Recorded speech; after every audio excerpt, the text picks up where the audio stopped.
Mridanga is ready? Jaya Radha Madhava Kunja Vihari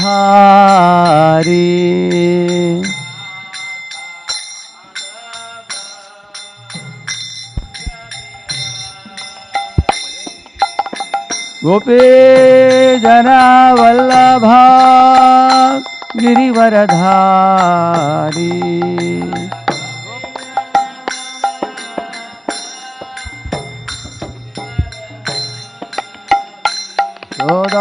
Shodanandana Braja Janaranjana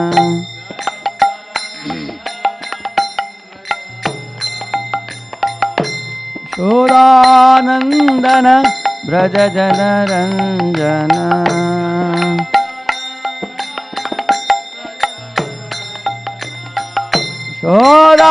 Shodanandana Braja Janaranjana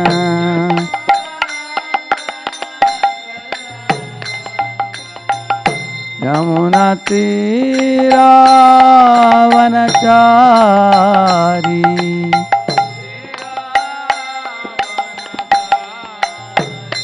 Yamuna Tira Vanachari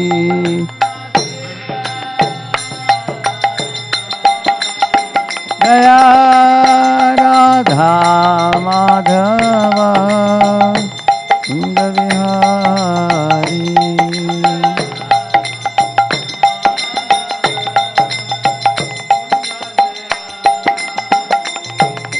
Gopi Janavallabha Girivaradhari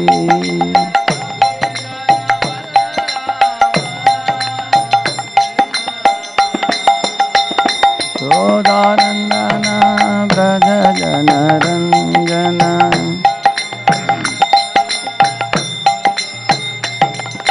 Yashodanandana Braja Janaranjana Yamuna Tira Vanachari Yamuna Tira Vanachari Jaya Radha Madhava Kunja Vihari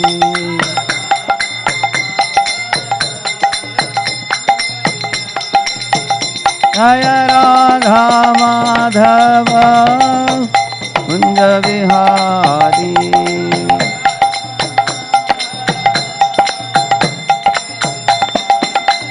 Jaya Radha Madhava Kunja Vihari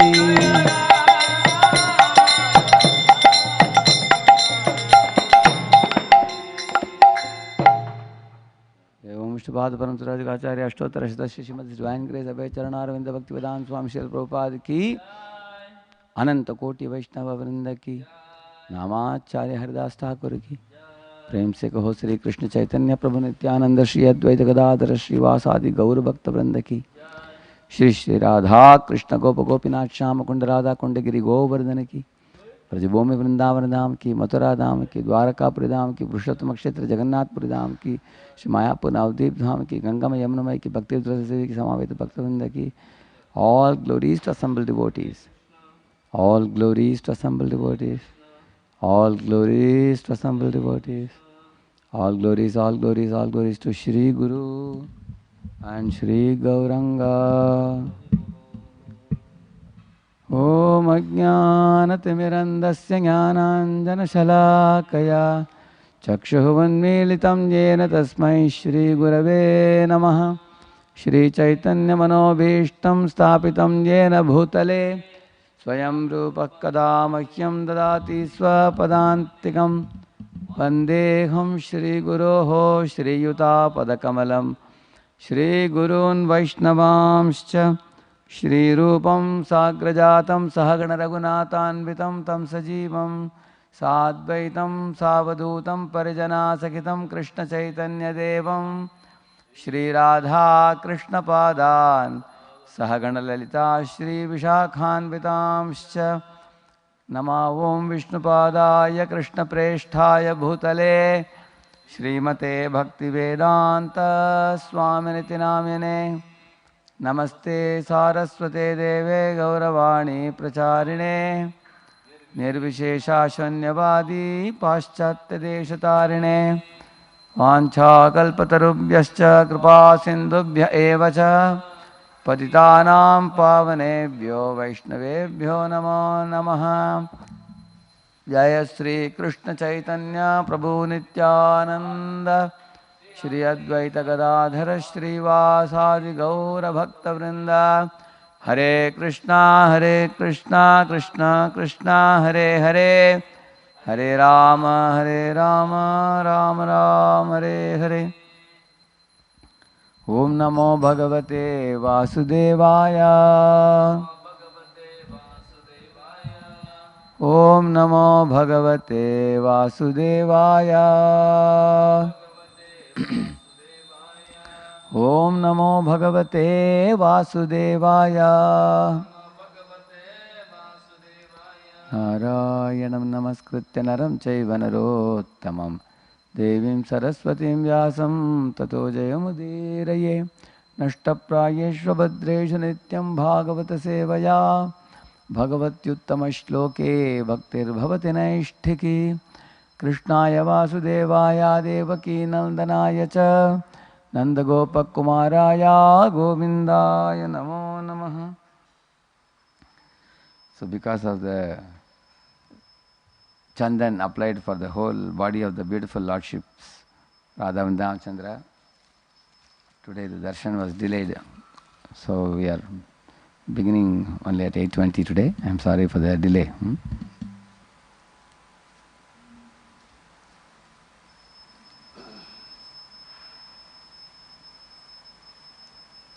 So we'll recite a verse from Srimad Bhagavatam.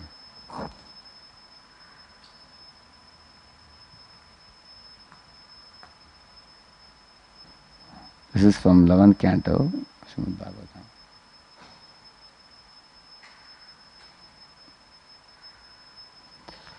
Uh, 11, 20, 26. स्वे स्वे अधिकारे या निष्ठा सगुणः परिकीर्तितः कर्मणां जात्यशुद्धानां अनेन नियमः कृतः गुणदोषविधानेन संगानां त्याजनेच्छया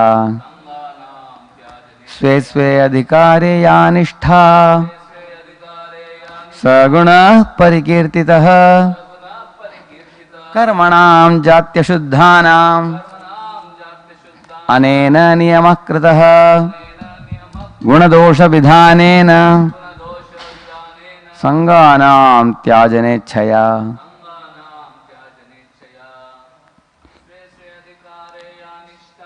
स्वे स्वे अधिकारे या निष्ठा सगुणः परिकीर्तितः कर्मणां जात्यशुद्धानां अनेन नियमः कृतः गुणदोषविधानेन संगानां त्याजने। स्वे स्वे, each in his own, adhikare, position, ya, which, nishtha, study practice, saha, this, gunaha, piety, parikirtitaha is thoroughly declared. Karmanam are fruitive activities, jati by nature, ashuddhanam impure, anena by this, niyamaha disciplinary control, kritaha is established, guna of piety, dosha of sin, vidhanena by the rule, sanganam of association with different types of sense gratification,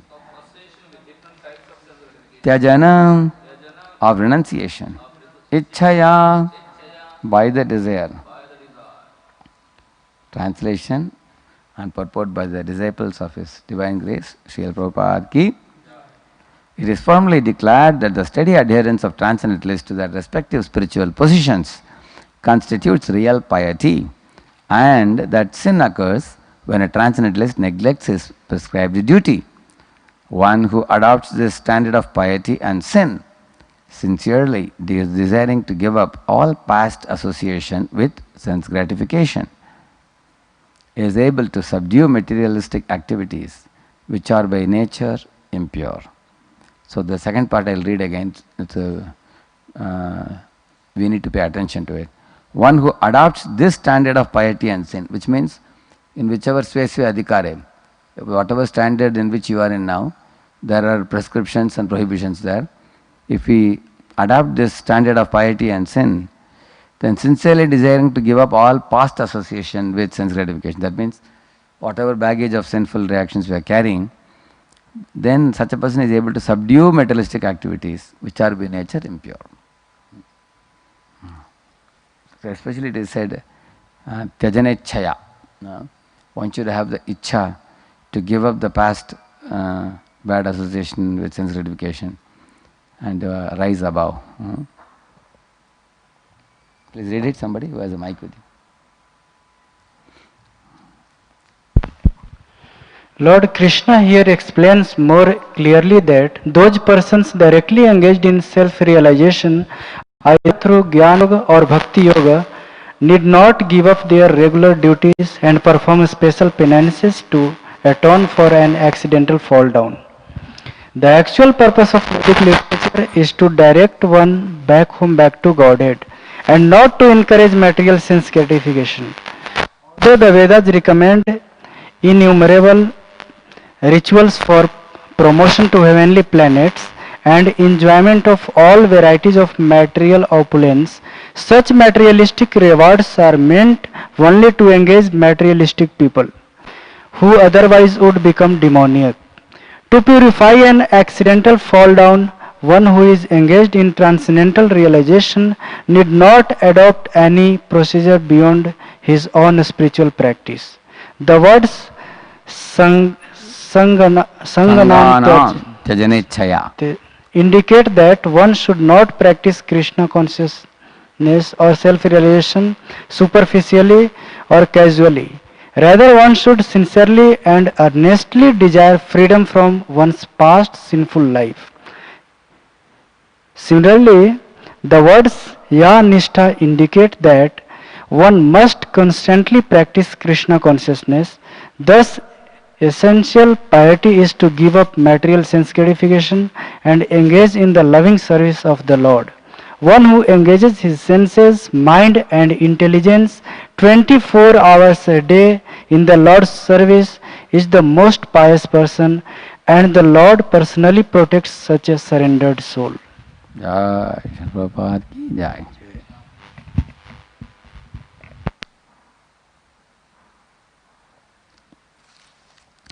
So, Hare Krishna. Is sound coming clearly?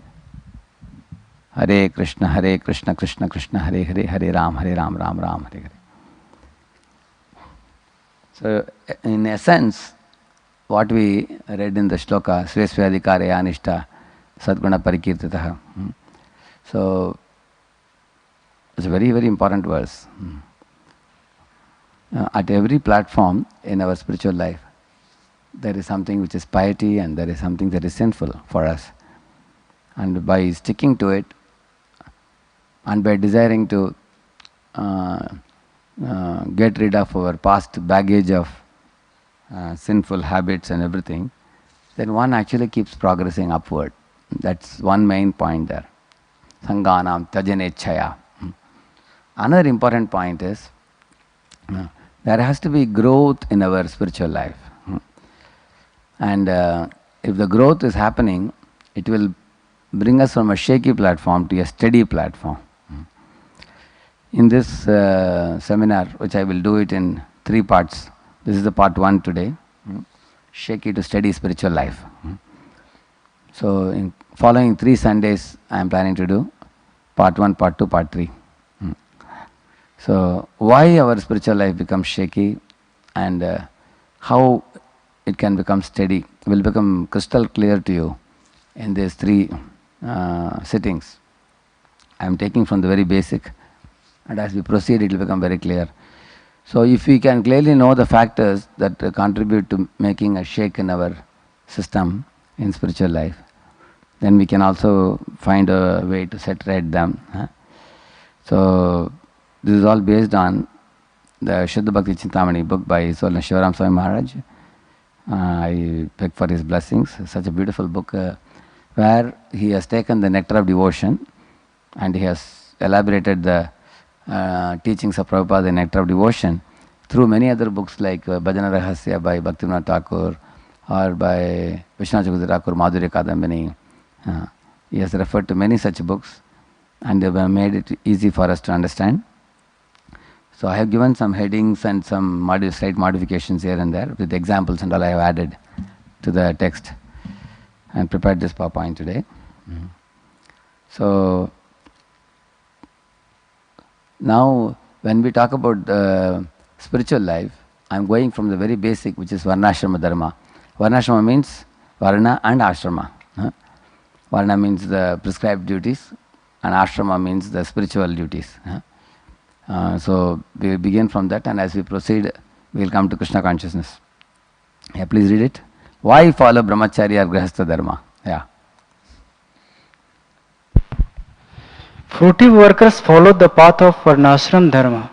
Of these workers, some are ignorant of the purpose of the Vedic social system and follow it merely as tradition. Example, family traditions. Yeah, correct. Actually, majority of the people, even in India, following the Hindu culture, they follow the Varnashrama tradition. What is the meaning of following Varnashrama tradition? Like they will get properly married to a man or a woman as per the plan of the parents, and they will call the Brahmanas and conduct a Vedic sacrifice and give them charity, and they will do these things. Why? They will say that this has been done in our family. It's a family tradition. This is the way things are done in our tradition, so we follow it. So they have a Kula Devata whom they go to worship along with all the family members. They also put up certain religious festivals at home. If you ask them why do you do it, they will say it has been done. Like our Arjuna also talks about Kula Dharma Sanatanaha Dharmenashte Kulam Krishna Madharma Vibhavatyuta. He says like that in Bhagavad Gita also. There are certain traditions which come in the family. For example, on a certain day, they will give charity to certain Brahmanas. Or if somebody passes in a family, you have to give Godan and things like that. So they have certain set ideas which they have learned from their forefathers. They just follow it as a tradition. Go ahead. Others see Varnashram society as a vehicle for religious life. Yeah. Example. Ajamila. Yeah. Like there are people who think that Varnashrama provides us the Naimitika karma, and so the spiritual world we have Nitya karma. Nitya, which is the soul has eternal dharma, which is called Sanatana dharma. But in this material world, we have certain duties to be done in this world. For example, a Brahmana has to do Gayatri Mantra 3 times a day. And also, if someone has a Shaligrama, one has to perform certain type of pujas, mantras, and procedures to be followed very attentively, carefully. And similarly, one has to offer obeisances to the Acharya, obeisances to mother and father. Similarly, on holy days, people visit the holy places to take a holy dip. And some people go to Balaji temple and shave up their head.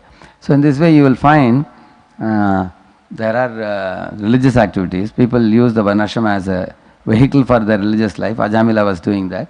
And they know very well that by doing all these activities, your piety will accrue. The goal is we should increase our piety and destroy our sinful reactions so that our future will be glorious, it will be bright. Go ahead. Still others participate in it out of duty and to set a perfect example. Example, King Janak. There are people who have earlier followed Varnashrama. Now they have come to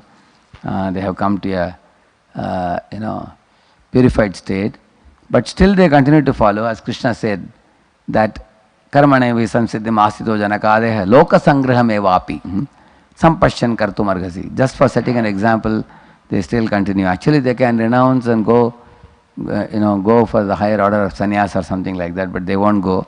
Janaka still rules. I mean, he was ruling the kingdom in order to set an example.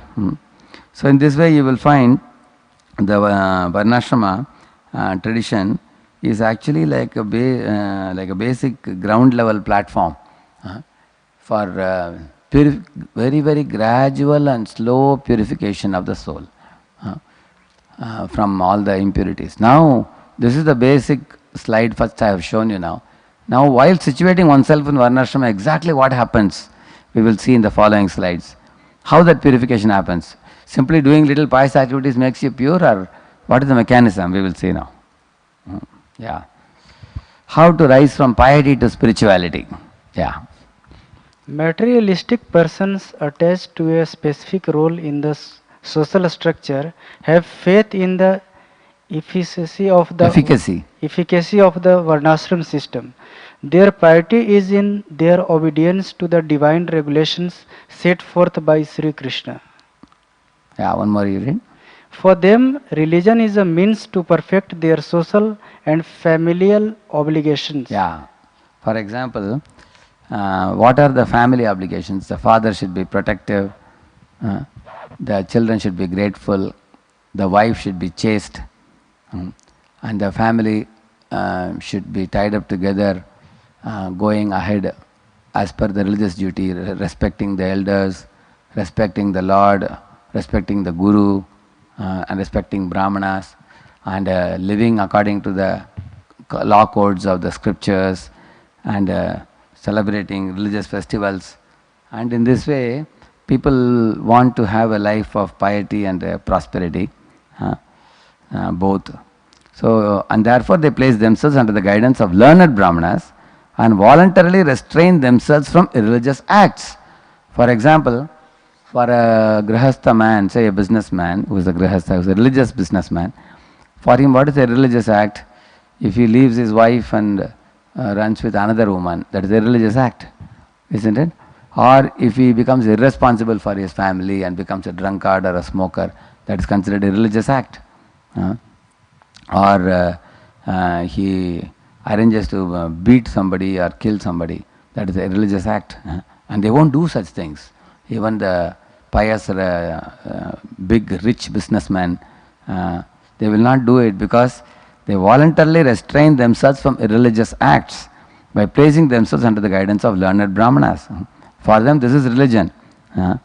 Therefore, they are obedient to the divine regulations set forth by Lord Krishna. Business means morality. In business and social circles, they will follow the principle of morality. And in the home, loyalty and chastity and alignment with God. These are things people follow. Although such people consider their gain to be peace, happiness and prosperity, this is the goal they want to attain. And they want to be peaceful, they want to be happy, they want to be prosperous. They know that if you are doing punya activities, you will prosper. This is one of the reasons why many businessmen call sadhus or brahmanas to their business enterprise and tell them to sit in their seat. They have a proprietor's seat. They will request them, please kindly sit in this place and sanctify this place so that my business will run nicely, I will prosper in my business. Also, I will give up some of my Swami Bhav, my proprietorship mentality that I am actually the owner of the business, I am running the show. Please kindly sit here. You are actually God's representative. So, actually it is ultimately God who is the real owner. So, for these purposes, these people, similarly you will see, they will see the Vastu. According to the Vastu, they will do everything. And they will also start any activity with garlanding the Lord and performing some yajna, inviting people and feeding them prasad. So even in industries and companies and all, we see even nowadays we find. So this type of business people, they are obedient to Lord and the Lord's devotees or brahmanas, which means obedient means they voluntarily restrain themselves from religious activities. So that itself is piety for them. And the goal of their piety is they want peace and prosperity and happiness. And many of them openly say that because we are following these principles, our family is a happy family. And it is a fact actually, when people restrain their mind and senses based on the religious teachings given by the Brahmanas, they may actually experience some amount of material happiness. As you know, the scriptures say that when you act in sattva, you experience knowledge and happiness. So these people, whatever platform they may be, because they are aligning with Lord and aligning with Brahmanas, they become happy. But actually the real reward, do you know what it is? They gain something else. They may not realize it. The real reward is they have increased their eligibility for spiritual life by this alignment. Actually they have become more qualified for spirituality now than before. Before that they were only making money, they were only enjoying life, but now they have come to a increased platform. So this is in one of our things we can do in our preaching also, is bring impious people to the platform of pious people. So that if they continue to be pious like this, then they are increasing their eligibility for spiritual life gradually. Okay. What to do if I am not frustrated with Maya? There are people who are engaging in Maya's activities in the world, and they are never tired, and they are dynamic and enthusiastic. You see that. They are expanding their business, they are expanding their money, they are flying here, they are flying there, doing this, doing that, and they are very proud of their achievements. I got so many awards and I did this, I did that. So, persons governed by lower modes of nature are unaware that they should become attracted to Krishna and please him by their work. They are less intelligent alpamedasam, Krishna says. You see, most of the people are unaware that they should become attracted to Krishna and they should please the Lord. People wonder, why should we please the Lord? Actually, you just do your activities, make money, and have facilities, and just enjoy life. Most of the people, 90% of the population is like that. They delight in their own hard work, and they produce fruits, and they delight in the fruits, and their life goes on for them like this. And Krishna does not condemn such persons, but he recommends that they follow the Vedic injunctions and worship him according to their individual nature. Tavat karmani kurvita na nirvidyeta yavata mat katha shravanadau va shraddha yavan najayate. As long as one is not saturated or satiated by fruitive activity and has not awakened his taste for devotional service by Shravanam Kirtanam, Vishnu, one has to act according to the regulative principles of the Vedic injunctions. That means there are three platforms. One is materialistic animal-like platform, where eat, drink and be merry one is doing. And then one comes to the higher platform of second platform, where one still wants to do eat, drink and be merry, but according to Vedic injunctions. Then one comes to the platform of devotional service, where one is interested in Shravanam and Kirtanam, hearing and chanting from Srimad Bhagavatam. So, three levels.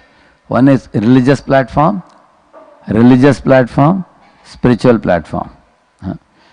So, like animal, then human, then divine.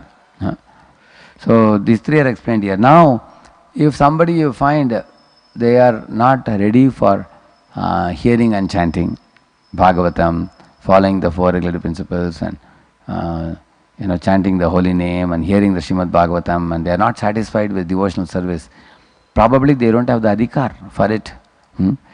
And therefore they are feeling shakiness in spiritual life. So they feel very shaky in spiritual life. They find it very difficult to practice chanting, find it very difficult to, sit in the class and listen to the class, because they have certain impurities in their heart, which actually impel them to do a lot of hard material work. So people want to do work, and the result of the work is the fruits. So they want to work hard and enjoy the fruits. Then you will see a smile on their face. There are people who want to start industries.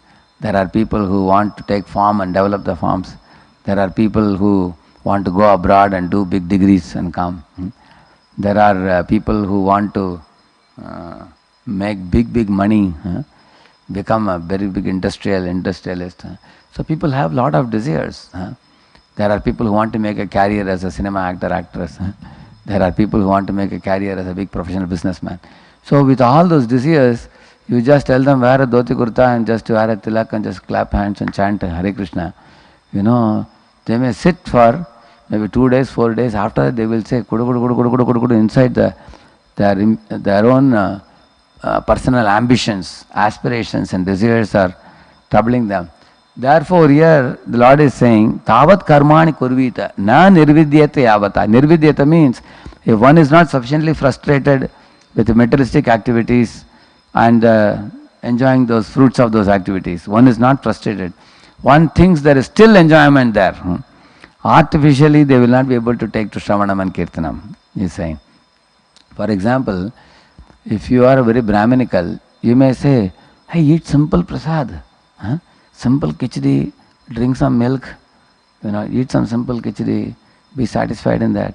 But somebody is not in a Brahminical platform or a Sattva-guna, he is in Rajoguna, Tamaguna. He is going to want very spicy and hot and, chatpata, they say, no? Like saltish and sour and, very sweet and very hot. All these things one wants. Artificially you give him this type of sattvic ahar, he is not able to fit. He finds himself a misfit. Therefore he shakes there. He shivers there. What is this? This is not very fit for me. At the same time there is problem. What is the problem? If he eats the rajoguni, tamaguni type of foods, then after eating those foods, certain mentalities are produced by that. And those mentalities will not allow him to do devotional service. Rather, those mentalities will drive him to do the activities at lower nature. And that is what one wants in the lower conditions. So there are 3 platforms: a religious platform, and spiritual platform. So what Krishna is telling, people who are unfit for spiritual platform, they can get down to the middle one.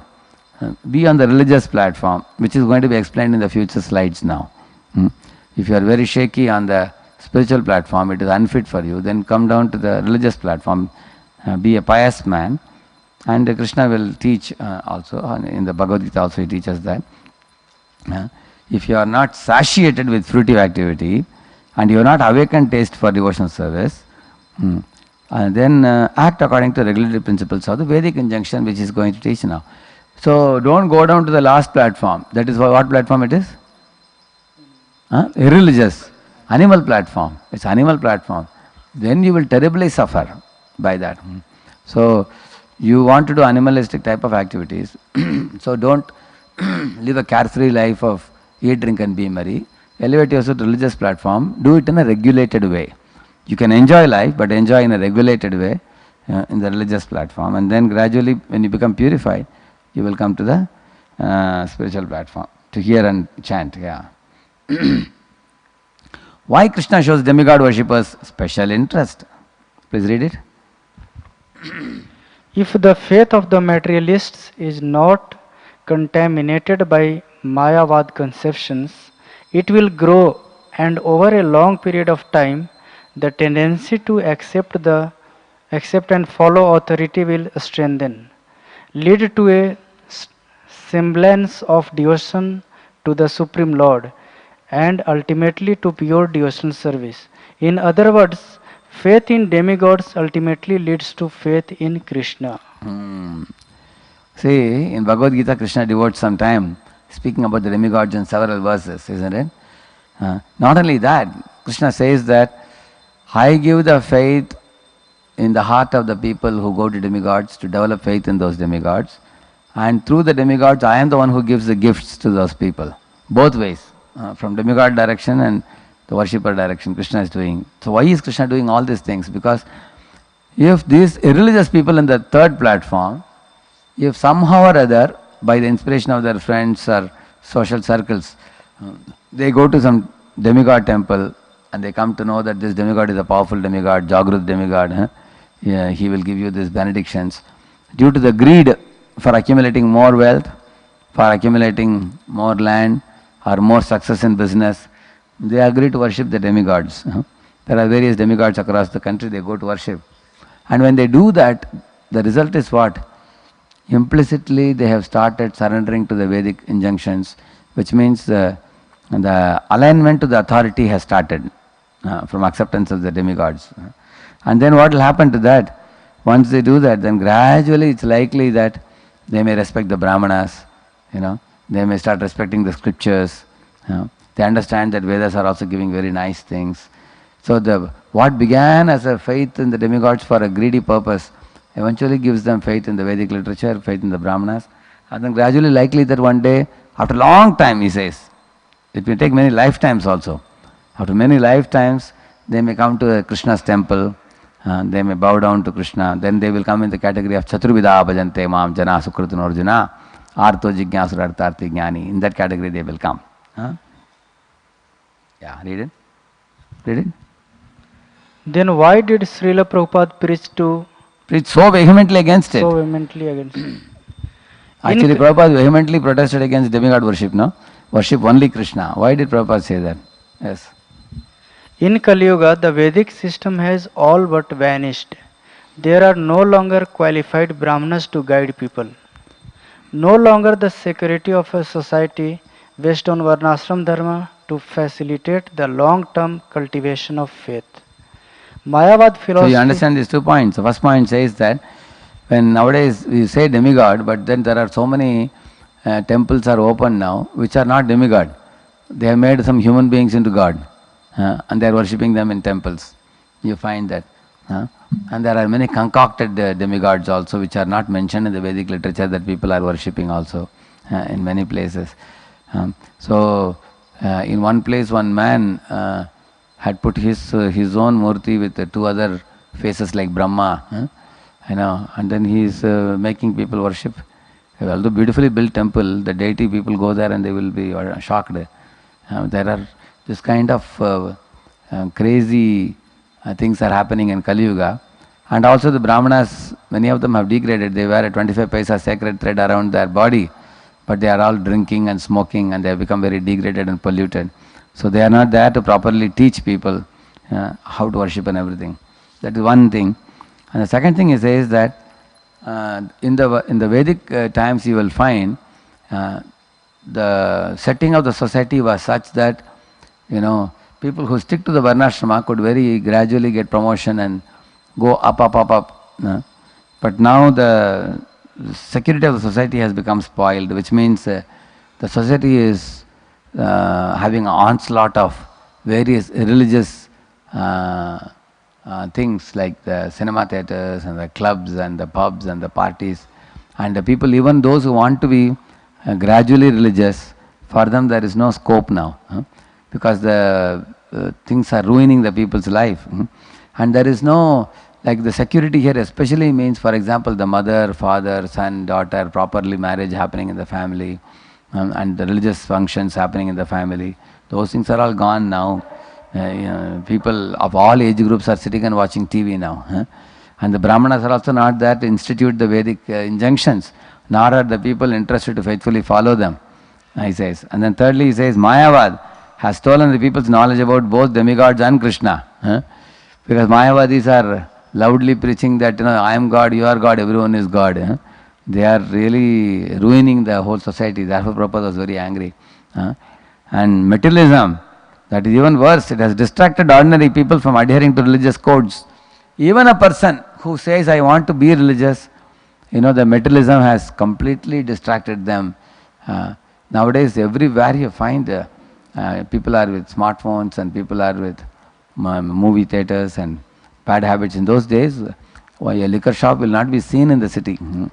But now in the middle of the city, you find a long, big liquor shop with all the bottles arranged there.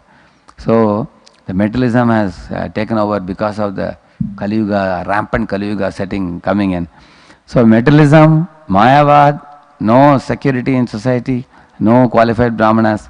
Under all these circumstances, the Acharyas have discarded demigod worship as ineffectual. And Prabhupada has voiced the same conclusion.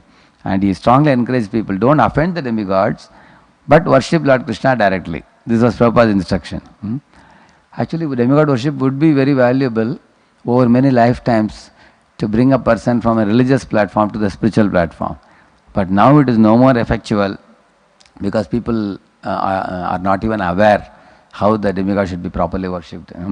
And also, people are not having sufficient patience and sufficient sattva to gradually progress in religious life like that.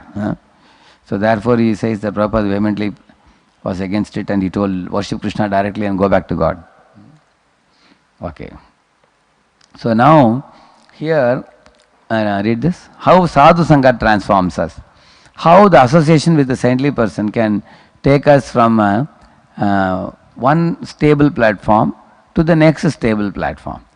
See, shaky platform means there is a problem. What is the problem? Either you are not doing your piety and avoiding sinful activity stably on that platform.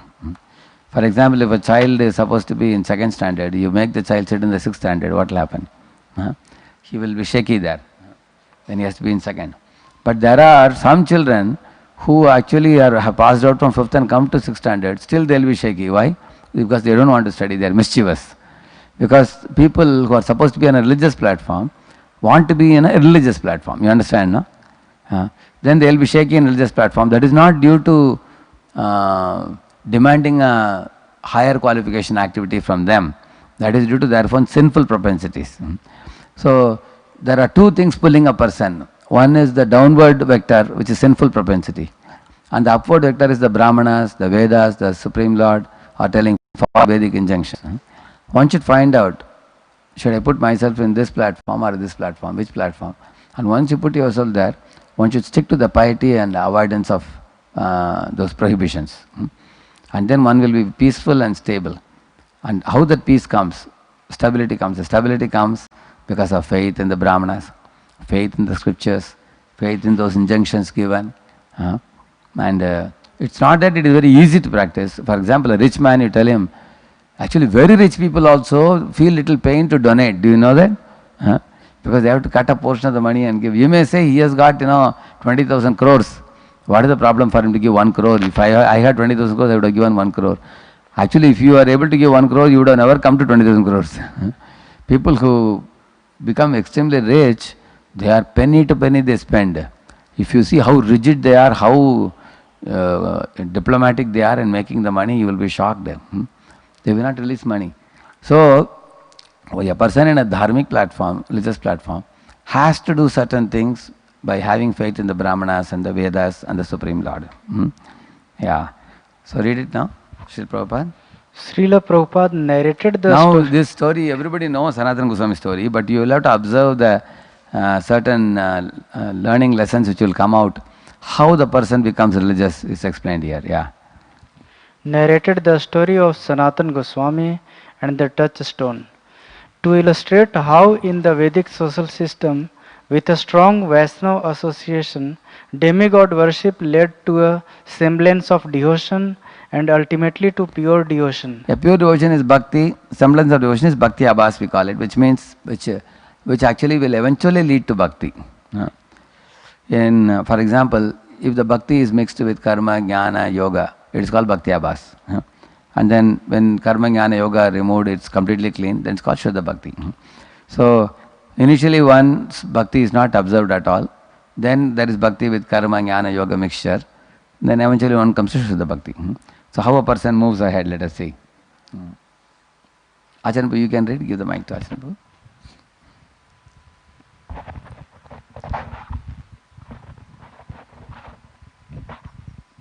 She was two types of kripa, sakapat, akapat. Yeah. Sakapat means what he showed to Bhasmasura. The Bhasmasura saw Shiva as a demigod and wanting to exploit the demigod, he got destroyed. Akapata Kripa he gave for our prachetas, like that, yeah. Yes. Once a Vedic Brahmana worshipped Lord Shiva to acquire the greatest treasure. The Brahmana thought he could be happy by religious means. But Lord Shiva did not want his devotee to entangle himself further in the cycle of birth and death. Yeah, see here, that Brahmana, what he thought? He can be happy by religious means. See, this is actually the second platform. Irreligious platform means I will be happy by religion. I will do religious activities, eat, drink and be merry, I will take loot everything from everyone and I will enjoy. That is a religion. A religious person means he thinks that God is great, I am small, and God can provide me everything I want if I go to Him. So I can be happy if I align with God. Just like a boy, if he is naughty, then father may not give him what he wants. If he is not naughty, if he aligns with father, he will provide whatever he wants. So that was his attitude towards Shiva. So that means he had material desires which he thought Lord Shiva will fulfill. And then Shiva, at the same time, what was Shiva's plan? He didn't want his devotee to entangle. That is, Lord Shiva is also a Parama Vaishnava. Whoever comes to him, he sees their attitude. So Shiva saw that this Brahman has a good soul. He has a material desire to take from me and enjoy. But why should he take the material desires and get entangled in this world? Let me try to help him to clear up his material desire and give him a promotion to the higher level, like that Shiva thought. Yes. So Lord Shiva appeared before the Brahmana and told him that Sanatana Goswami would give him the greatest treasure. The Brahmana rushed to Vrindavan. That means why he rushed to Vrindavan? Not because he fell in love with Krishna. Why he rushed to Vrindavan? Shiva's order. Treasure. Because he knew Sanatana has a treasure and he wanted the treasure. So his whole attention is focused on what? Treasure. Getting the treasure which will expand his material life. That is his plan, yeah. So Brahmana rushed to Vrindavan and informed Sanatana Goswami of Lord Shiva's order. Shiva told me you have a treasure and you are supposed to give me the treasure. Told him. Yes. Material delights don't last forever. Yeah. The Goswami at once went to a nearby heap of refuse, retrieved something from it, and handed it to the Brahmana. He told the Brahmana that it was a touchstone, the most valuable thing in his possession. A touchstone is a divine stone that turns anything it touches into gold. The Brahmana was overjoyed to receive it, but soon wondered why anyone would keep such a treasure in the refuse. See, this is the nature of material pleasure. When you get the material pleasure in the beginning, you delight in it, but immediately you think that, hey, if this person has given it to me, that means why did he keep it in the dustbin? He must be having something more valuable, like that he thought. So generally the material tendency is, in this world, if I get something, I always don't enjoy what I have, but I always look at others what they have. If somebody has something better than what I have, then I keep burning in my heart. Therefore material delights don't last for long. They don't last for long. Very soon we get frustrated. Like for example, there was one poor man who came from the village to Pune. In village, he was just doing some kheti badi. He was just doing some farming and everything, making little money. They had only 3-4 acres of land. Later on, he was the only son. The family members told him, you have to make some more money, go to city. So he came to city here. And then he started doing some kind of work, carpentry work, and then he became a carpenter, got some training, and then he started driving a Luna. Eventually he became bigger. And then he got business here, he got business there, a lot of carpentry work. Then he had 3-4 people working under him. Gradually he started a plywood shop. And then he had a shop, and then he had a very big shop. Now he has got a car. He goes to shop in a car, he has built a house. Now even with all these things, he is not satisfied. He feels that he has a smaller car, he needs a bigger car. So you will see that in material life, you think about the days when you were in a village, you were eating little meager food and you had no vehicle. But now you are a big businessman, and now he is working day and night, in order to expand his business and make more money. Material life is like a never-ending game. His Holiness Chandramani Maharaj once said, material life is like a football game where you never win and you can never stop playing, he said. Lifelong, you keep on trying to accumulate more. One day, suddenly you die. That's all. You can never stop playing this game, and you will never win. Yeah, you never win also, he said. Similarly, Brahmana initially was delighted when he got the parsimony. But then immediately he thought, if this parsimony is in dustbin, maybe this Brahmana is having something better than this. Therefore, immediately he wanted to know that. Yes. So he asked Sanatan, is this touchstone really the greatest treasure you possess? He asked him. Yeah. Give up to go up. Sanatan then instructed him in the temporary nature of material objects and the eternal blissful nature of devotional service. He offered. See, when you give up the earthly pleasures and then do lot of yajna, jyotishtama and everything, then you can go up to heaven. When you get fed up with the heavenly and earthly pleasures, then you will aspire for liberation. Then you can go to moksha. When you get fed up with moksha because there is no activity there, no service there, and then you surrender to Krishna, then you go up to Goloka. That means you have to give up the lower thing to go up. Give up to go up. Now Sanatan told them the temporary nature of material objects. He preached to him. That means Sanatan preached to him. And he told him how the devotion service for the Lord is more eternal, it's blissful. In this world you are suffering because the world is dukhalayam ashashvatam. So Sanatan preached to him. Yeah, read further. He offered to give the Brahmana his greatest spiritual treasure, but only if the Brahmana was willing to discard the touchstone. Yeah. See, whenever there is some suffering that comes in our life, then only people are willing to sit and listen. Somebody has died in their home, they are weeping, crying. Then when sadhus come, then people are a little more open to hear. They are willing to hear. Let us hear now. So, some suffering comes, then they turn to God, they hear. Now if the sadhu tells them, you just see, when you were newly born, you were a small kid and you were all alone with your mother and father. Now when a kid grows up, as that verse says, Deha vatya kalatradishu atmasainyeshu asatswapi tesham pramatto nidhanam pashyanapi na pashyati. He says that when a person grows up to a certain age, especially youth, you will find in all species of life, in the youth stage, one looks for a mate. Whether it is a dog, whether it is a cat, whether it is a cockroach, whether it is a fish, whether it is a bird in the sky, whether it be human being. At a certain stage, when the body grows to adolescence, then one looks for a mate. And whether illicitly or licitly, when people combine, immediately the result is children. By that, when the children come, then naturally one puts up a home, one purchases the commodities, facilities, amenities, increases. And then the result is, when the children come, the children grow up and then they are married, then children come from them. Then you say, this is, my brother-in-law, this is sister-in-law, this is father-in-law, this is father's father, his mother's mother, his brother's brother-in-law, sister-in-law. In this way, the family becomes bigger and bigger and bigger and bigger, expanded. And then with a very expanded family, you feel very secure and think that, we are coming together for functions, we are all helping each other, very good family. But the unfortunate thing is, eventually one by one people pull out. People will pass away. Grandfather passed away, grandmother passed away, everybody passed away. You are alone practically, ultimately. So if you think about it, in life, it is a fallible life. It's like you had a lot of soldiers in your army, and finally one by one, all the soldiers are finished. Then you are all alone. You began with alone, you accumulated a lot, and then you get again all alone again. Like that. There are parents who begot children, and the children grew up and they all went abroad. And now they are alone. And the spouse also passes away, then they are practically single. And they are very rich, they may have a big house, and they may say, we have a grand house, we have a swimming pool, we have very nice, comfortable facilities, we have a car, but there is nobody to use them because everybody is abroad nowadays.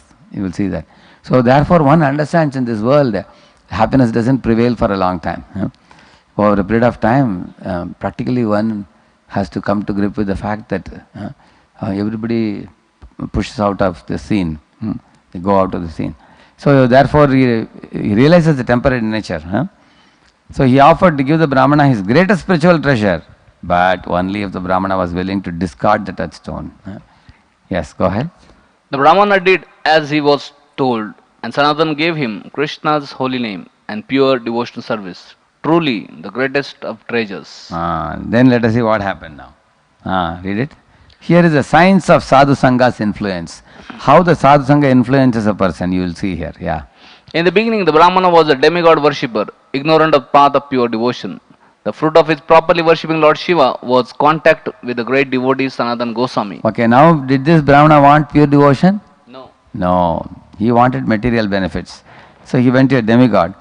But he went to a demigod like Lord Shiva and he properly was worshipping him. which means demigods, they have two sides of their personality. One is material side, spiritual side. Ganesha also. So if the demigod finds that this person is more or less free from the propensity for getting entangled, and this person has a potential to become a devotee, then the demigod will guide a person to Lord Krishna. So when he properly worshipped Shiva, the gift of that worship was what? Contact with the great devotee Sanatan. That was gifted by Shiva. Even all of you ask yourself, say you are studying in a college.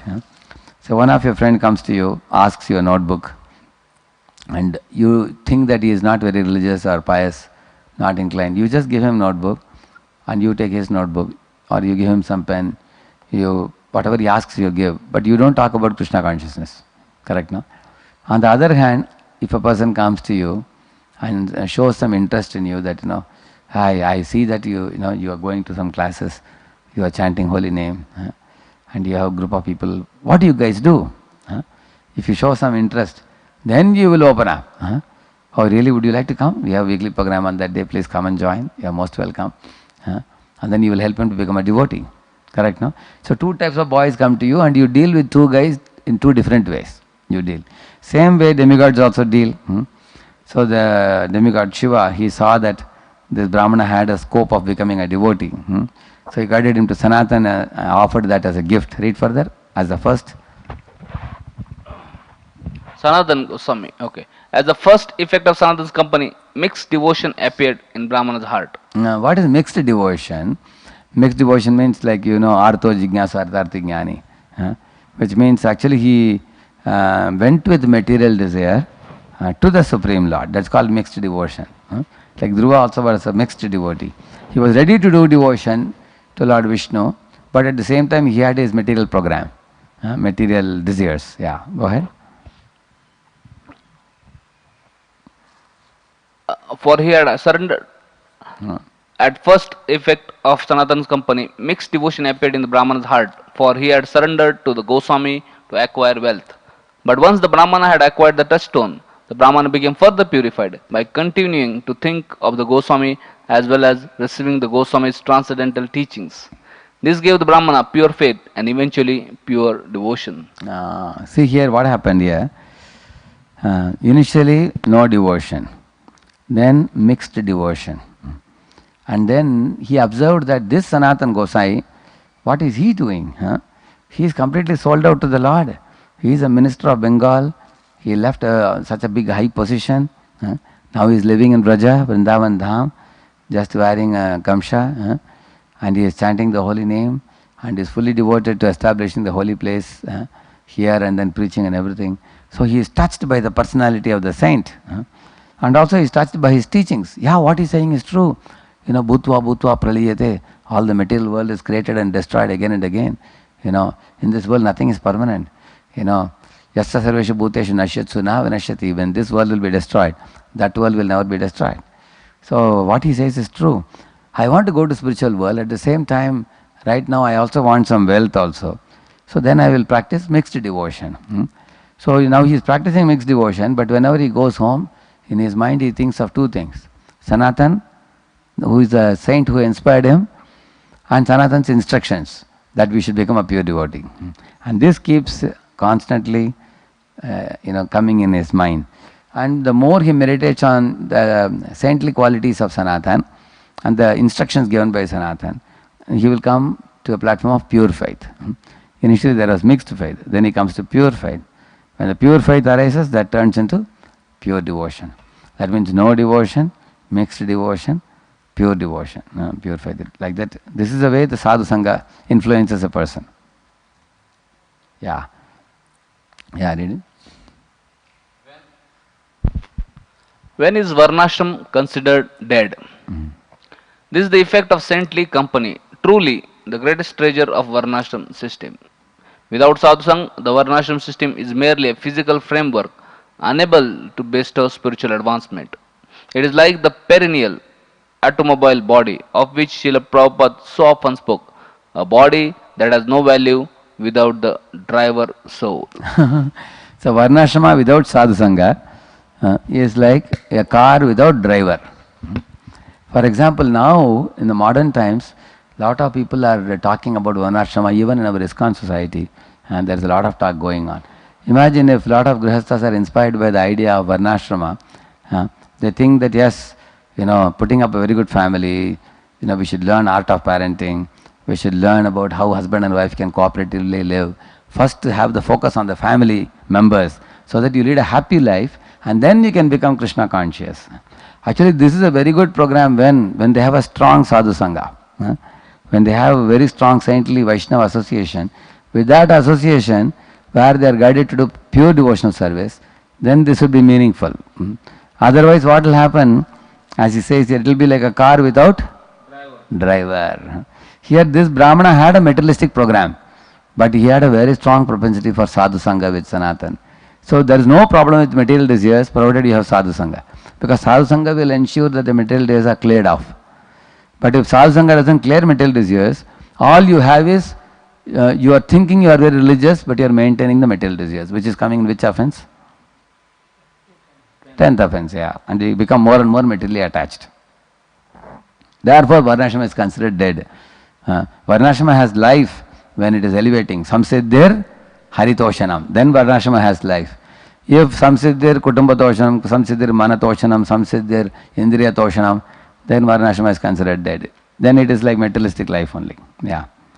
So importance of sadhu sangha. See, here is a verse spoken by Raghunath Das Goswami. He says that this he spoke actually when Rupa Goswami and others disappeared from the planet. He says, Shunyayate Mahagoshtam Girindro Ajagarayate Vyagratundayate Kundam Jivatu Rahitasya Me. He's saying Shunyayate Mahagoshtam. Mahagoshtam is the Vrindavan. The Vrindavan with all its beauty appears to me like a dreary void or completely empty without the presence of great Vaishnava like Rupa Goswami. And Girindro Ajagarayate, the Giriraj Govardhan appears like a very big snake. And Vyagratundayate Kundam, he is saying the Radha Kunda appears like a gaping mouth of a ferocious tiger. Vyagratunda for me. Jivatu Rahitasya Me, without Rupa Goswami here, he says. That means even a great soul like Raghunath Das Goswami is feeling separation from Rupa Goswami, another Vaishnava. Therefore, he says that sadhu sangha is very important for inspiring us and elevating us. Without sadhu sangha, there is no inspiration, no purification, no elevation. We are just stuck on a material platform. We don't grow.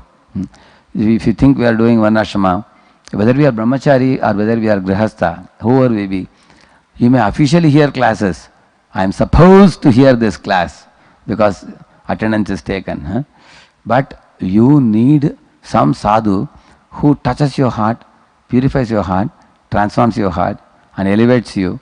And if you don't have inspiration, you are dead. That's the meaning of this. We are no more than dead. That's all we are. Therefore, advancement in religious principles means there has to be inspiration. There has to be very strong inspiration from some saintly person, some Vaishnava which should be there. So therefore I gave this example. Yeah, and then this we already saw in one of the previous classes, Bhakti in ignorance, passion and goodness. And by understanding these three, we can easily see how the shakiness comes in our life. In ignorance and passion, here are the examples of the shakiness. Read it. The path leading to pure devotion is graded according to devotees' relative freedom from the modes. Dominated by ignorance, the lowest stage, the devotees tend to be lazy, to oversleep, to give up easily, to break the rules, to make foolish mistakes, and so on. Dominated by passion, they are apt to over-endeavor, cultivate separate interests, be too attached to results, fight unnecessarily with others, and change services often and whimsically. Dominated by goodness, devotees are inclined to remain secluded, be thoughtful, regulated, knowledgeable, happy to the point of self-complacency, and to think themselves better than others. Out of the three, the goodness is best because it is very close to Vishuddha Sattva. One can go up. Otherwise, the ignorance and passion produces a lot of shakiness in spiritual life. In ignorance, one is practically stuck up in spiritual life, stagnated in ignorance. In passion, one is shaky. So you can be stagnated or shaky. Both things can happen. But in goodness, one can be steady. So one can go through these things. Yeah. Here, the next two slides I am showing practical tips for grihasthas to be steady. What about brahmacharis? These are applicable to brahmacharis also. But why I have specifically written grihasthas? These points are very simple, Maharaj gives. Because if these things are faithfully applied, then they can become steady. Yes. Practical tips for grihasthas to be steady. What are the practical things someone does to cultivate goodness and gradually free him or herself from the sense of I-ness and my-ness, as based on Srimad Bhagavatam 11.13.4. Krishna says that the mode of goodness becomes increasingly prominent when one studies religious scriptures such as Srimad Bhagavatam, chant mantras such as the Hare Krishna Mahamantra, performs rituals such as worshipping Krishna's deity forms, practices meditation such as remembering Krishna's pastimes. So grihasthas can make a program. They can welcome a deity at home, and by touching the deities and bathing the deities and dressing the deity and putting a festival for the deity, just as they may have propensity to develop attachment to children, wife, husband, mother, father, persons. So deity is also a person, so they can fall in love with the deity. And similarly, while going to bed, they can have a Krishna book as the bedtime story, reading from Krishna book for the children, and by sharing the Krishna pastimes with children, then one also remembers Krishna. Similarly, chanting Mahamantra and regularly having a study program of studying the scriptures. So in this way, the home becomes like a temple. Yeah. And then What are the second one, Kennedy. Yeah. How householders? It's continuation. Yeah. Householders can free themselves from material contamination by embracing a way of life that harmonizes with the illuminating quality of goodness. This means that grihastha devotees should live in a family life without much attachment. See, that means the quality of goodness should become the way of their life. That is all explained in the next few steps. They should eat. For example, if in family life, the husband, wife, children, grandfather, grandmother, all of them become overly attached to each other. Like if a grandfather is attached to the grandson, all the time playing with the child, taking for a walk, and that becomes his absorption. And then when the boy has gone to school, he is watching TV, or in the morning he is reading newspaper. Then how can the grandfather advance in his vanaprastha? Not possible. Similarly, if a man makes the home the center, and he has no time for God, he wants to bring more money, he wants to take the family for fun, go here, go there. There are many families which are family centered. So then the family center makes him have no time for Krishna. Therefore he says one has to, in the name of affection for the family, one should not become attached to family and forgetting Krishna. Yes. They should eat, sleep, dress and bathe according to Brahmanical standards. That means sleep means sleep early and rise early in the morning, and also eat moderately and eat simple food, and dress very modestly and not very gorgeously, and also bathe twice a day, thrice a day, keeping oneself very Brahmanical like this. Yes. They should always avoid associating or residing with non-devotees. Long distance they should keep from non-devotees. They should never, if they know somebody is a non-devotee, never even look at them. Although it's very difficult for grihasthas, they have to deal with many non-devotees. But in a society, in a community where devotees can, when I went to America, I saw 10, 20 grihastha families come together and they bunch up in one area. And they stay together and come for the morning program together. And they study Srimad Bhagavatam together. They have 20 minutes class every day. They're Mangalarti. So in many places I found in West. So they are all taking help from each other and support from each other. So in this way, grihasthas can, like a honeycomb in which all the honeybees live together. Like that they can make honeycomb like small communities, in case they are living. And if there is a big temple like this, needless to say, one can live around the temple. So the whole idea is they should avoid Sangha with non-devotees, because that very badly damages their spiritual life. Yes. As for employment, they should maintain themselves by honest work, without excessive endeavor, and without becoming overly dependent on others. Yeah. See here it says that they should do honest work and they should not do prayas. That means they should not cheat. Under the table money and all they should not get. That will cause tension. And they should not do prayas too much, like 16 hours or 14 hours. They should work about 8 to 10 hours. And they should not become overly dependent on others, means like credit card creates over dependence, loans is over dependence. And also like you find the tendency is always there to take a loan from friends and other people. Later on you won't be able to pay back. So whatever is your pocket, minimize your expenditure. Draw a clear-cut line between necessity and luxury and keep yourself within necessity. So these are for grihasthas it is given. See here, how to purify one's mamata. So in this slide I have given this heading of mamata. Next slide is ahanta. Mamata means possessions, ahanta means I. Yeah, I read it. Fruity workers first recognize their obligations to Krishna when they come to know him as the supreme proprietor. To ensure that their material prosperity, they offer the Lord the results of their work. Why Sakam, they offer the results of their work? for their material prosperity. That means a religious person, when somehow or other he comes in a good sangha, he becomes religious. He promoted to the religious platform. How? Because he understands that, oh, God is the source of everything. He has created all this world. Now he is convinced now. God is ultimate and I should do something. So he also knows that God is capable of giving me, I know many business people, they have more faith than you and me that Balaji gives lot of profits in business.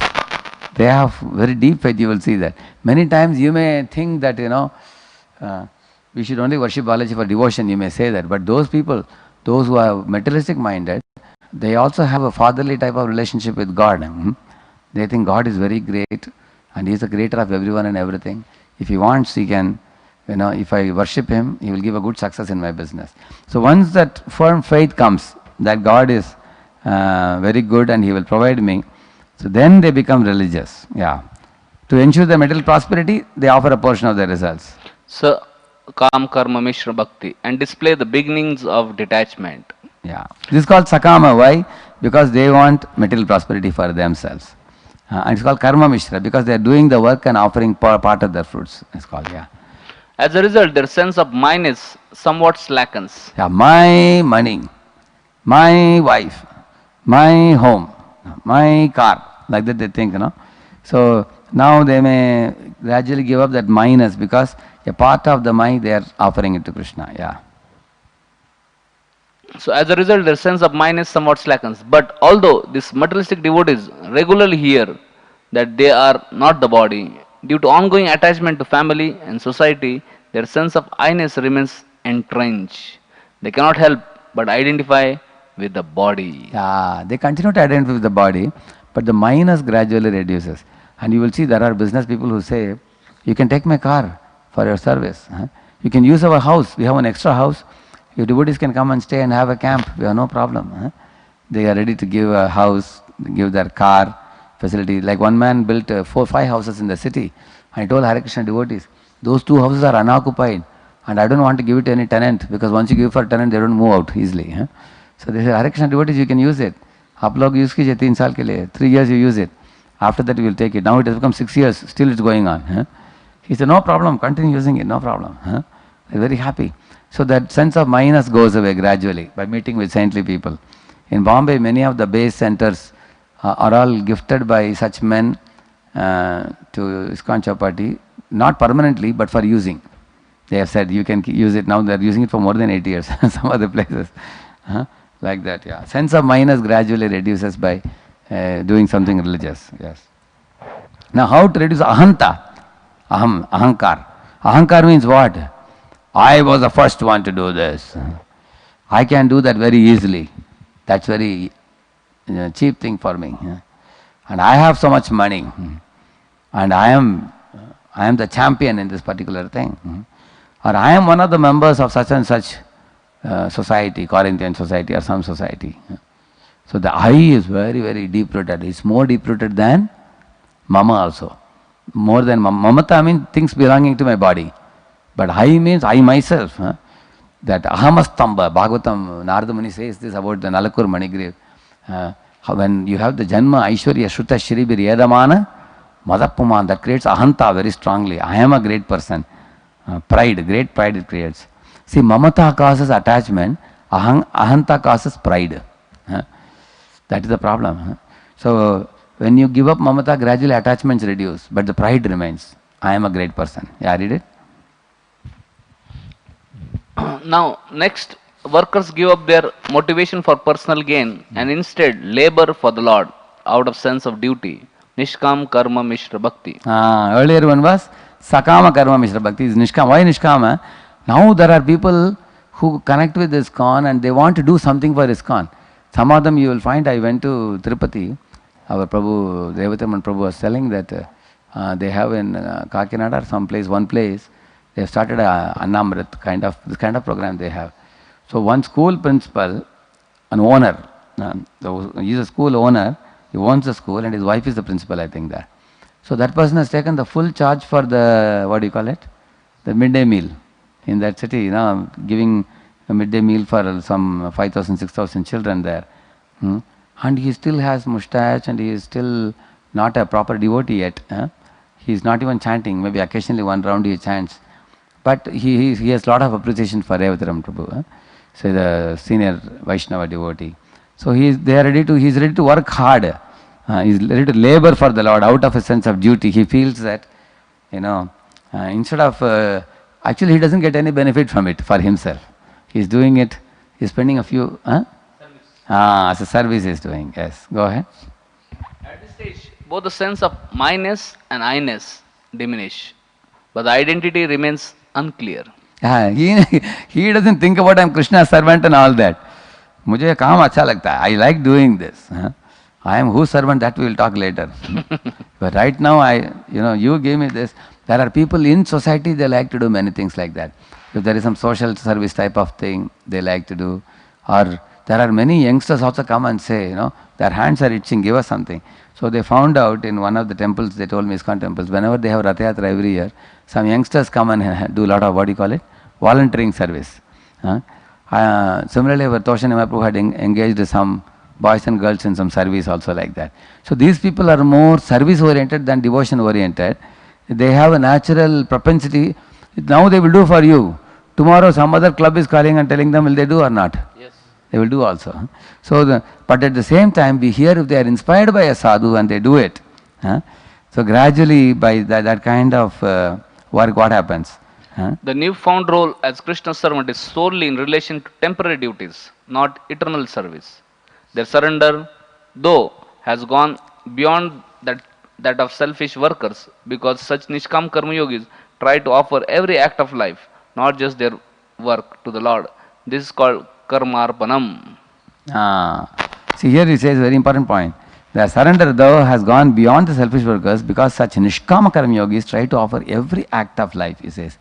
Not just, which means these people actually, because they are rendering such service, eventually you will see in their shop or in their business place, they will have a big picture of Krishna. They will have respect for the devotees. They will want to do something. They may donate also money, a big amount of money they may donate. In this way they come even more closer. Then the ahankar also reduces. And then recognizing being servant of Krishna theoretically now. How will they come? Yes. As dutiful devotees advance, they recognize that detached work is incomplete without attentive spiritual practices, such as studying scriptures and chanting Hare Krishna. Yeah, that means when the mamakar and ahankar reduces, then the desire for spiritual activities increases. That is the secret. That means the more upadhis are there, sarva upadhi vinirmuktam tatparatpena nirmalam, he says, when we are identifying with material upadhis, we become very fruitive. Fruitive means, I will achieve success. This is my thing, it's my project, it's my room, it's my vehicle, and I have done this, I have done that. So the more we become attached to I and mine, then the spiritual activities reduces. More and more they reduce. But the more the mamata and ahankar is reduced, then one can pay attention to spiritual practices. Yes. At this stage, the devotion is mixed with the cultivation of knowledge. Niskam Karma Jnana Mishra Bhakti. It's Nishkama. It's Nishkama Bhakti. It's at the same time mixed with Karma Jnana Mishra. Yeah. As a result? As a result of their devotional practices, their sense of I-ness and myness diminish further. But because their attachment to Krishna is weak, they still have no clear sense of their spiritual identity. Their sense of being Krishna's servant is more an ideal than a practicality. Yeah, they theoretically know they are servant of God. They will say also sometimes, no, hum kaun ama, no, we have not done anything, we are just instrument, it's all God doing. But you know, still they have a feeling I am doing. Huh? They may be saying God is doing, just lip service they will do. But still they have some amount of feeling that I am also doer. Yeah, Finally, yeah. when devotees revive the awareness that they are Krishna's servant, they reach a stage equivalent to the eightfold path of mysticism, Yoga Mishra Bhakti. Although they feel themselves to be servants of Krishna, they remain attached to their sadhana and to all the conditions that facilitate it, but in a way that obscures active service to Krishna. Yeah, because these are dhyana yogis. Now they come to the point, they have found out the Lord now in the heart. Dhyana avasthita tadkatena manasa pashyanti yam yogino. So they will sit with their kamandalu in one place under a tree, and then they will do meditation on the Lord in the heart. So this type of brahmacharis also you will find, they are very particular about time per kana, time per sona, I have my kamandalu, I have my japa beads, and don't give me any service beyond this box. This is my service box, Prabhu, service timing. Within this only you have to give me service. And don't tell me to go here, go there. They are more self-focused, sadhana focused, and facility focused. And they don't do active service to Krishna. Like for example, deity worship or missionary activities. They don't have that type of inclination for those services. Actually, doing deity worship as well as missionary activities requires selflessness. Lot of selflessness. So these people have selfishness, not like the previous fellows. The previous fellows had selfishness for fruitive activities, whereas these fellows are selfish for sadhana and spiritual self-care. They are more concerned about their own personal advancement in spiritual life. So here also they are concerned about themselves only. So that's what he's saying. Read the heading, recognizing. Recognizing I am Krishna's servant but attached to sadhana and facilities, not service. Yeah. Now we have concluded now. Here this is called Bhakti Abhas. It goes from, first of all, one goes from, I told you 3 platforms. Irreligious, religious and divine, spiritual. So from irreligious to religious, how people come? They follow the Varnashrama rules and regulations, and then they become Sakama Karma Mishra Bhakti, which means they offer results to the Lord but for personal gain. And then they go to Nishkama Karma Mishra Bhakti, where they don't expect any personal gain. They want to selflessly serve the Lord and do some work for Him according to their choice. And then Nishkama Karmajnana Mishra Bhakti means they offer the results of work in full knowledge of the Lord. That means the knowledge has awakened and they have given Ahankar, Mamakar, both have gone. Now they are understanding Krishna's servantship as a theoretical phenomenon. At last they come to the yogi level, Ashtanga yogi level. They clearly see that Lord is master, I am a servant, He is in my heart. But they become very sadhana focused, facility focused and not service focused. So another path is direct path of pure devotion, Shuddha Bhakti we call it. You all know the 9 stages I have put up here, which is Shuddha Bhakti. How is this different from the previous one which I showed you here? Actually this is Bhakti Abhas, this is Bhakti, Shuddha Bhakti. So the semblance of devotion, these are the gradual processes, staircase you climb up to come to this Shuddha Bhakti. That's one way. Another way is to directly meet a pure devotee and take a seed of devotion from him and cultivate that seed, and it's one stroke method we call it. Now concluding slide, read it. One lifetime approach or gradual route approach. This gradual route we discussed today. Correct, no? Yes. Gradual route of Sakama, Nishkama and all that. And here let us see what Prabhupada says. Devotees should not take up the activities of the semblance of devotion, Which means gradual route. Yeah. thinking them easier than the practice of pure devotion. Neither should they think that Srila Prabhupada's one lifetime approach to pure devotion is too demanding, or that the gradual route through the semblance of devotion is more realistic. Why? You'll get answer for this in Part Shaky to Steady Spiritual Life Part 2. That is next Sunday. Thank you. Why we say? Because after hearing all this, you may feel, oh, now I understand. I think I am shaky because I am on a too high plane now. So let us better step down to this level or this level. so then I can avoid being shaky, you may think. No, sir, that's not the solution. Here it's clearly said that one should not only go through these gradual steps, one should discard these steps and one should directly go for a one lifetime approach. That means go back to Godhead in this very life, Prabhupada said. So we will see more about it in the second session, it will become more clear. Sri Prabhupada ki, thank you very much.